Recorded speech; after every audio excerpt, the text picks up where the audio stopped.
1 वर्ष अमरनाथ यात्रेला गेला नाही ना तर काही फरक पडणार नाहीये. घरात बसून स्वामी समर्थांची सेवा कर, महादेवांचं नाव घे.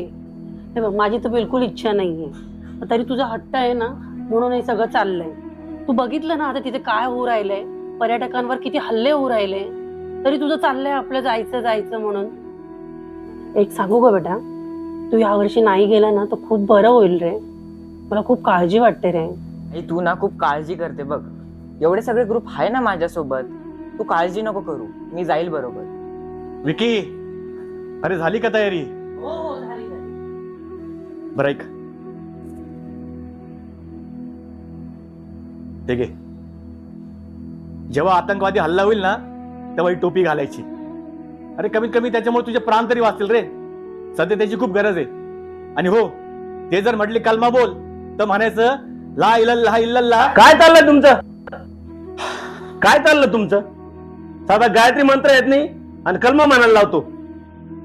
मी मारायला घाबरलो नाही, माझं अख्खं आयुष्य बॉर्डरवर गेलंय. असं घाबरून चालतं का? हे आमच्या वेळेस असा धर्मवाद नव्हता. ठीक आहे बाबा, मग खाऊ द्या त्याला आतंकवाद्यांच्या गोळ्या आणि मरू द्या. बाबा, तुमचा काळ आहे ना वेगळा होता. तुमची लढाई फक्त काश्मीर पुरताच होती, पण आता आहे ना धर्म आड आलेला आहे. अहो, त्या पहलगाम मध्ये आतंकवाद्यांनी आपल्या पर्यटकांवरती हल्ला केला. अहो, धर्म विचारून त्यांना गोळ्या घातल्या आणि आपले पर्यटक सगळे शहीद झाले. विकी, मला काळजी वाटते रे. यावेळेस नको ना जाऊ, पुढच्या वेळेस जा ना. मंदिरों के फतवे मस्जिद ने है पाले, मंदिरों के फतवे मस्जिद ने है पाले, है नाजायज धर्म यहाँ बांझ ने संभाले. लहू बिखेरता तू हैवान बन के देख, है खुदा अगर तू इंसान बन के देख, इंसान बन के देख, इंसान बन के देख.